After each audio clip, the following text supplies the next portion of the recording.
Hello বন্ধুরা, welcome back to my YouTube channel. আমি মন, তোমরা সবাই কেমন আছো? তো সবার সকালের শুরুটা হয় চা দিয়ে, আর আমার সকালের শুরুটা হয় এই রান্নাবান্না দিয়ে। কারণ বন্ধুরা, আমি আর আমার হাজব্যান্ড দুজনেই কিন্তু চা খাই না।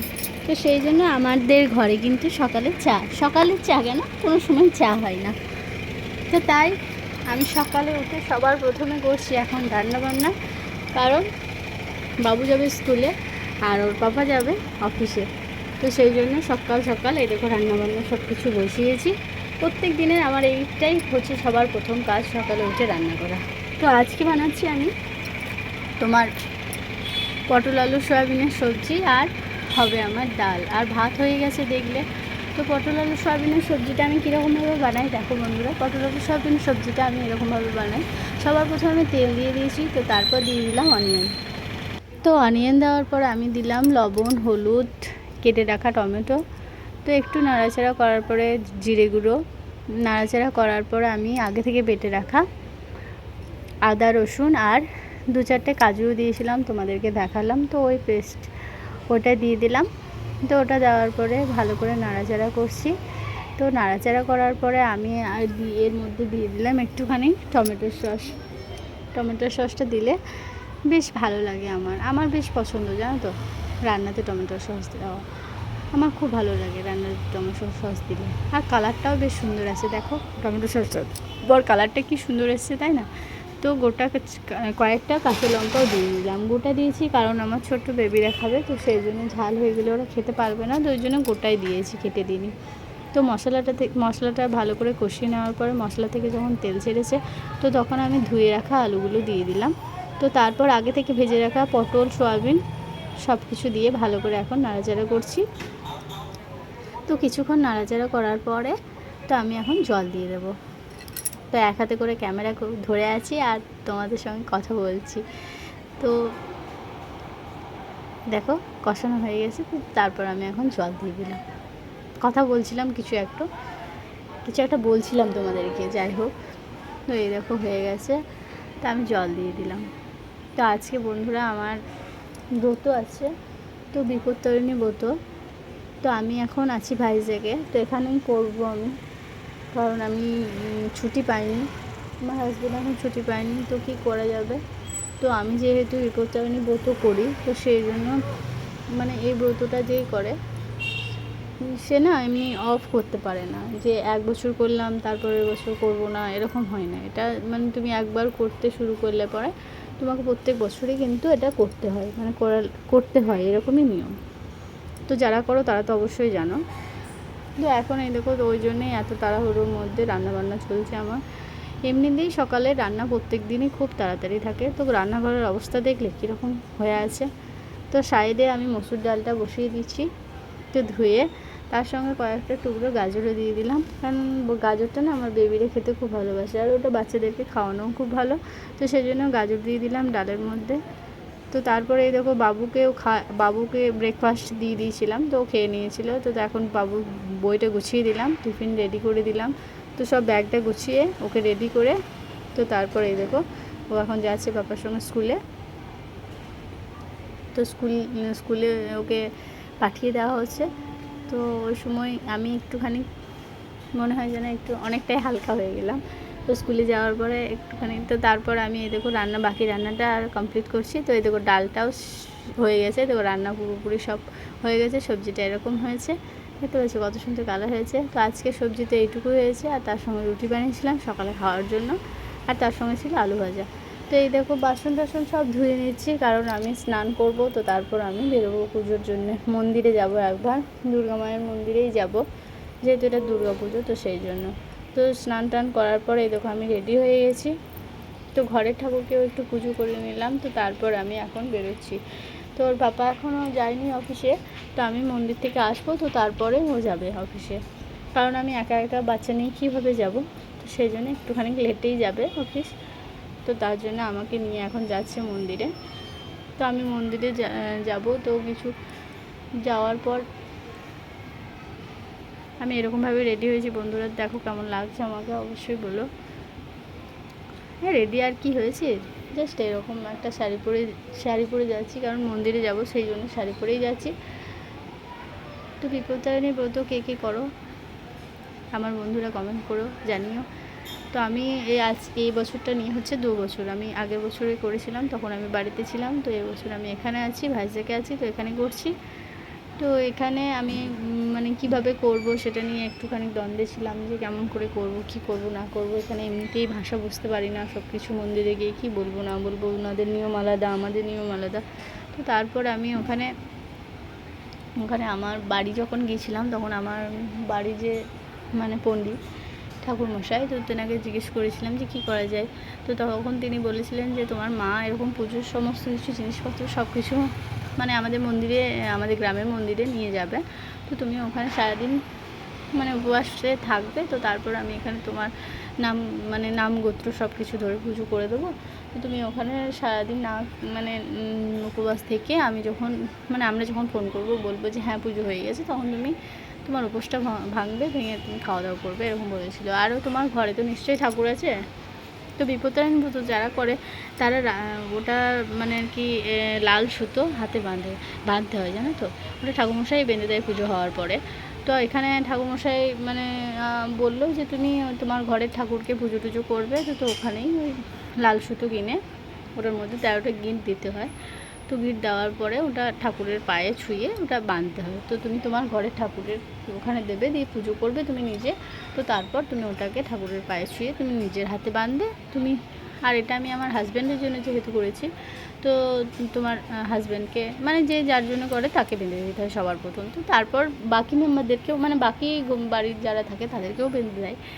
তো ঠাকুরমশাই যেমন যেমন বলেছিল আমি সেরকমই ভেবেছিলাম, সেরকমভাবেই করব। তারপর এখানে দেখলাম সামনেই একটা দুর্গা মায়ের মন্দির আছে, আমি যেখানে থাকি রাস্তার ওপারটাতেই। তো ওর বাবাকে বললাম যে ঠিক আছে চলো যাই, দেখি কি মানে আর কি দেখি না একবার কীরকম কী হয়। তো তারপর আমি গিয়ে দেখলাম যে হ্যাঁ সব কিছুই মানে আমি যেরকমভাবেই বললাম ঠাকুরমশাই সেরকমভাবেই আমাকে পুজো করে দিল। সব কিছু সমস্ত কিছুই দেখো হাতে ধাগাটাও বেঁধে দিয়েছে। তো সব কিছু আমি আমার মনের মতো করেই ওখানে পুজোটা করতে পেরেছি। মা দুর্গার মন্দির ওটা। তো মনটা খুব ভালো হয়ে গেছে। মানে আমি খানিকটা ভয়ে ভয়ে ছিলাম যে জানি না, এখানে ভাষা বুঝতে পারি না। ঠাকুরমশাই এখানে মানে যেসব ঠাকুরমশাইরা থাকে তো তারা সবাই যে খুব ভালো হিন্দি বলতে পারে এমন কিন্তু নয়, একটু একটু বলতে পারে, সবাই বলতে পারে না, কেউ কেউ বলতে পারে। তো এই যে ঠাকুরমশাই ছিলেন, তো তিনি না বেশ ভালোই হিন্দি বুঝতে পারছিলো বা বলতে পারছিলো। তো তেনাকে আমি ঠিকঠাক মতোই বোঝাতে পেরেছি। তো তিনি আমি যেরকমভাবে বলেছি মানে আমি আমার যেরকম নিয়মে বলেছি উনি আমাকে সেরকম নিয়মেই করে দিয়েছে। তো তার জন্য আমি ভীষণ খুশি, আর সত্যি আমার খুব ভালো লেগেছে। আর সবথেকে বড় কথা কী বলো তো, মানে নিজের মন থেকে যদি কিছু চাও সেটা ঠিক হয়ে যায়। আমার ভগবান আমার সাথে ছিল, আমাকে সাথ দিয়েছে, তার জন্যই আমি ঠিকঠাক মতো এখানেও আমি সব কিছু নিয়মকানুন সব কিছু মেনে আমি ভালোভাবে পুজোটা করতে পেরেছি। এটাই আমার সবথেকে বড় শান্তির ব্যাপার। তো পুজো টুজো করে আসার পরে এই দেখো আমি এখন নিজে খাওয়ার জন্য আস্তে আস্তে প্রায় তোমার 12টা 12:30 হয়েই গেছিলো। তো তারপর আমি একটুখানি বসেছিলাম, খুব গরম লেগেছিলো, বাইরে ভীষণ গরম। তো তারপর একটুখানি বসে তো তারপর আমি এখন আমার নিজের জন্য বানিয়ে নিচ্ছি লুচি। তো এই ব্রত যারা মানে করে তারা তো জানে এই ব্রত করলে না মানে 13টাই বলে নাকি নিয়ম যে 13টা লুচি খেতে হয়। তো সত্যি কথা বলতে 13টা লুচি খাওয়ার মতো ক্ষমতা আমার নেই গো। আমি তো খুব বেশি হলে 2 থেকে 3টে লুচি খাই, মানে এমনি খেলে। তো 13টা লুচি কীভাবে খাবো। তো তারপর আমি আমার বাড়ির মাসিদেরকে ফোন করি, জিজ্ঞেস করি। তো তেনারা বললেন যে হ্যাঁ 13টা লুচি তো বানাতেই হবে তোমাকে। তো আমি 13টাই লুচি বানিয়েছি গুটি গুনে, কারণ আমার হাজব্যান্ড একদমই লুচি খেতে ভালোবাসে না। আর বাকি বেবিরা ভালোবাসে, কিন্তু বেবিদের শরীরটা এখন সেরকম ঠিক নেই, সেই জন্য আমি বেবিদেরকে খাওয়া দেবো না গো। তো আমি আমার জন্য শুধুমাত্র ছোট্ট করে 13টা লুচি বানিয়েছি। তো তারপর আমি মাসিদেরকে জিজ্ঞেস করলাম যে খেতে হয় এরকম কি না। তো তেনারা বললেন যে না, ওরকম কিছু নিয়ম নেই, তুমি যতটা পারবে খাবে, আর সবগুলোতে একটা করে মানে একটু করে খেয়ে তারপর তুমি সাইড করে দেবে, মানে সেগুলো আর অন্য কেউ খাবে না, তুমি জলে দিয়ে দিতে পারো, সেটা এটাই নিয়ম। তো এই ব্রতর মানে যে স্টোরিটা একটুখানি তোমাদের সঙ্গে ছোট্ট করে শেয়ার করছি। তো এই ব্রত মানে কোনো এক রাজা ছিলেন আগে, তো তার রানী ছিল। তো রানী মায়ের না এক প্রিয় সখী ছিল, সখীটা ছিল মুচি। আর রানিমা ছিল ব্রাহ্মণ। তো রানিমায়ের ঘরে প্রত্যেক দিন সে তার সখী আসতো। তো রানিমায়ের একদিন খুব ইচ্ছা হয় যে পশুর মাংস খাওয়ার। তো যেহেতু রানিমা ব্রাহ্মণ ছিল তো সেই জন্য রানিমা কিন্তু একদমই মানে আর কি ওইসব পশুর মাংস টাংস রাজমহলে আসতো না। তো এটা রাজমহলে ছিল একদমই অপরাধ। তো রানিমায়ের এরকম ইচ্ছা হয়, তো রানিমা খুব গোপনে তার সখীকে বলে যে তুমি আমাকে না, তোমাদের বাড়িতে এরকম পশু রান্না হয় তো সেটা আমার খাওয়ার ভীষণ ইচ্ছা হয়েছে, তো তুমি আমাকে গোপনে সেটাকে রাজপ্রাসাদের মধ্যে নিয়ে আসবে, তো তারপর আমাকে দেবে। তো এরকম বলে। তো তার প্রিয় সখী মানে তার খুবই আদরের ছিল সে রানিমায়ের কাছে সব কিছু মানে প্রাসাদে আসতো, ভালো মন্দ খাওয়া দাওয়া করতো। তার রানিমায়ের এরকম ইচ্ছের কথা শুনে সে কিন্তু ভীষণ খুশি হয়। সে মনে মনে ভাবতো যে আমাকে রানিমা এত খাবার দাবার দেয়, আমি খাই, নিয়ে যাই বাড়িতে, সবাইকে দিই, খাই, কিন্তু আমি তো দাসী, আমি তো খুব সামান্য একজন মানুষ, আমি তো কোনোদিনও রানিমায়ের জন্য কিছুই করতে পারবো না, রানিমাকে কোনো খাবারই খাওয়াতে পারবো না। তো রানিমায়ের যখন এরকম কথা শোনে তখন সে কিন্তু খুবই খুশি হয়। তো তারপর রানিমাকে সে বলে হ্যাঁ নিশ্চয়ই সে নিয়ে এসে তেনাকে দেবেন। তো তারপর সে কিন্তু খুবই গোপনে সেই পশুর মাংস রান্না করে তো তারপর বাড়িতে রাজপ্রাসাদে খুব আদর যত্ন করে বাড়িতে রান্না করে, তো তারপর সেটা খুবই গোপনে রাজপ্রাসাদে নিয়ে আসে। তো রাজপ্রাসাদে খুব গোপনে আনার পরেও কিন্তু রাজার কোনো এক প্রহরী সেটা সন্ধান পেয়ে যায়। তো সেই সন্ধান পাওয়ার পরে সে কিন্তু সেই কথাটা রাজামশাইকে বলেন যে এরকম রাজপ্রাসাদে এরকম পশুর মাংস রান্না করে রানীর প্রিয় সখী নিয়ে এসছে। তো সেটা শুনে রাজা তো খুবই রেগে যায়, ভীষণ রেগে যায়। তো রাজা বলে তা যদি হয়ে থাকে, এরকম যদি হয় তাহলে আমি কিন্তু রানীর প্রাণ নেব, এরকম বলে। তো এরকম বলার পর রাজা চলে যায় রানীর মানে ঘরে।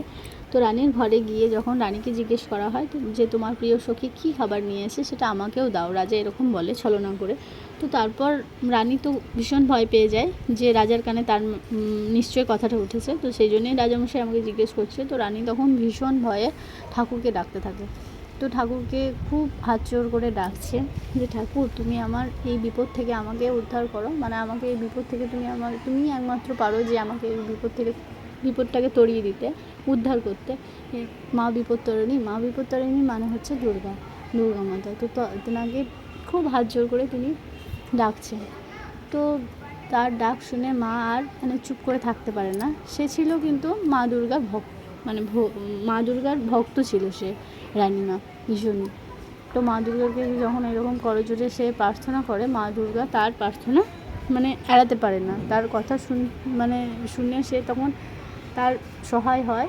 তো তার সহায় হয়ে সেই যে পশুর মাংসটা নিয়ে এসেছিল যে সখী, সেই মাংসটা যখন রাজামশাই বারবার বলার পরেও যখন রানীমা না দেখায়, তখন রাজামশাই নিজেই বাধ্য হয়ে সেই ঢাকনাটা খুলে দেখে। তো ঢাকনাটা খুলে দেখার পরে দেখে যে সেটার মধ্যে ওরকম পশুর মাংস কিছুই নেই, সেটার মধ্যে আছে শুধুমাত্র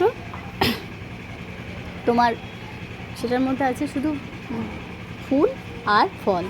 13 রকমের ফুল আছে আর ফল আছে, 13 রকমের ফল। তো সেই থেকেই